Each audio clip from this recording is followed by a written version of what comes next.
Hey guys, welcome to Deep Lore and Popcorn. I'm your host, the Red Ravioli, and today I'll be showing you the amazing world of gumballs. Brother, shush! The amazing world of solar opposites.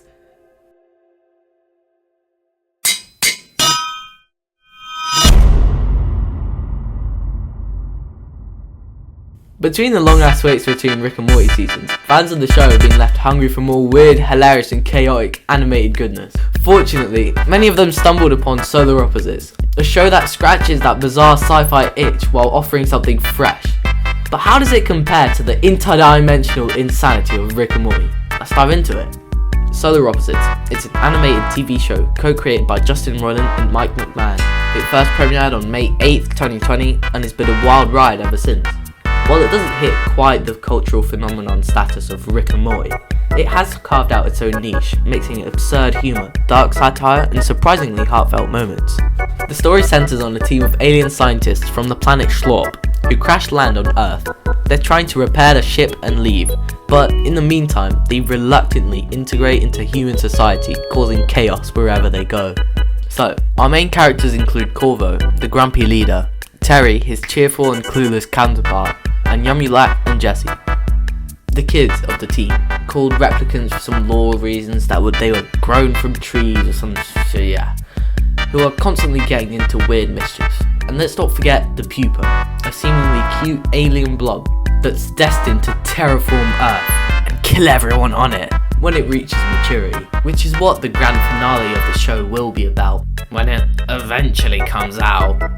Fans of Rick and Morty will feel right at home with Solar Opposites. Both shows are packed with bizarre science fiction concepts, over-the-top humour, and sharp social commentary. But while Rick and Morty leans heavily on existential dread, weird stuff and chaos, Solar Opposites takes a more grounded approach, focusing on the aliens' attempts to live life and integrate as normal humans, while still creating mayhem in their suburban neighbourhood. Kind of like a sitcom, as you usually see them in the same places every episode.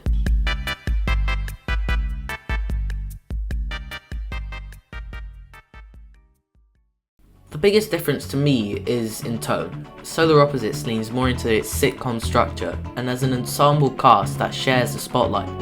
Meanwhile, Rick and Morty is often driven by Rick's nihilistic adventures, with Morty always tagging along. One of the most amazing features of Solar Opposites is the wall. This is probably one of my favourite parts of the show. What starts as a random gag, a tiny society of shrunken humans trapped in a terrarium by Yumulak, quickly becomes one of the most compelling and surprisingly dark storylines in the show. The wall spins off into its own Game of Thrones or The Witcher style drama, filled with power struggles, rebellion and tragedy. It's so well done that it feels like a show on its own.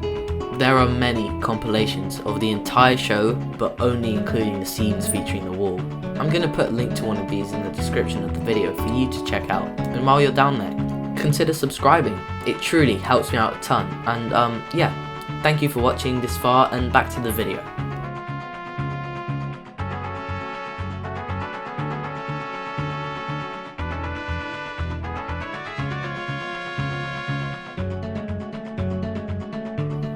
Of course, we can't talk about Solar Opposites without talking about the voice change. You might be here because you like Rick and Morty content and YouTube just offered this to you. So you probably like Rick's voice, or you're at least familiar with it. And Corvo's voice is basically the exact same thing. Listen, Morty, I hate to break it to you, but what people call love is just a chemical reaction that compels animals to breed. It hits hard, Morty, then it slowly fades, leaving you stranded in a failing marriage. I did it. Your parents are gonna do it. Break the cycle, Morty. Rise above. Focus on science, you know? You two are fake aliens! What are you doing? I'm moving to ye old London town to live with the aliens that appreciate me. That's a red alert! We have to get to the ship! Hey! Ow. For the first 3 seasons, they sounded the exact same. Until at the beginning of Season 4, they had to change his voice. Justin Roiland was replaced at the start of Season 4, and while it was a big shift, the show handled it pretty well. They even gave an in-universe explanation for Corvo's new voice. Guys, check it out! I got the original dartboard from Cheers on eBay. It only cost $100,000. I'm gonna put it up. Hey, I thought Corvo said no more throwing metal in the house after you got that butter knife stuck in his eye. These are famous darts! Whatever Corvo doesn't know won't hurt him. Watch this. Oh my god! Shit, Terry, Oh my god! Who picked the voice fixing ray? I'm sorry, big guy. My bad. We'll get this fixed in a jiffy. I told you not to throw metal around here. We're going to be late to work. Stop buggering about. Hey, does Corvo sound a little off? This thing must not be calibrated. Let me try again. No, this is working for me. I guess it's a nice gesture to fans. And now he sounds British and really cool.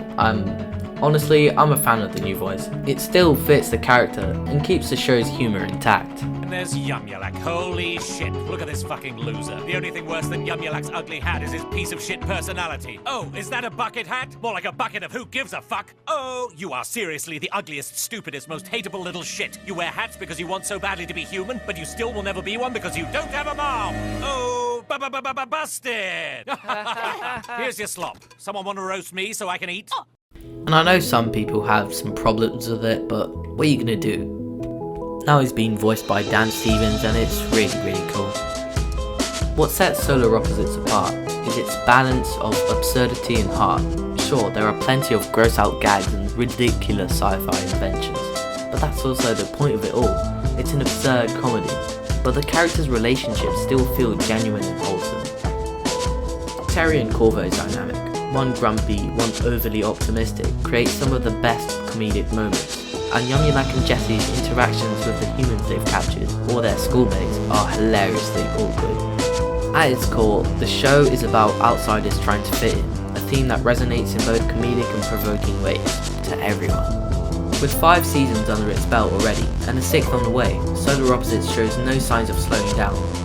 Fans are eager to see where the story goes, especially with the pupa's transformation inching closer and the wall drama continuing to evolve. So, if you're a Rick and Morty fan waiting for the next season, Solar Opposites is a perfect show to fill that void.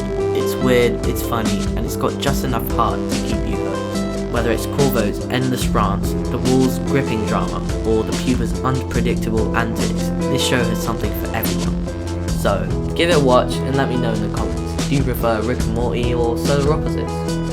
I'm gonna guess you like Rick and Morty more, right? But Solar Opposites is so cool, you really need to give it a try. Thank you so much for watching, don't forget to like and subscribe, and see you later. I'm gonna do a new video on my channel soon, where I rank every single animated TV show ever. Crazy, right? Okay, bye.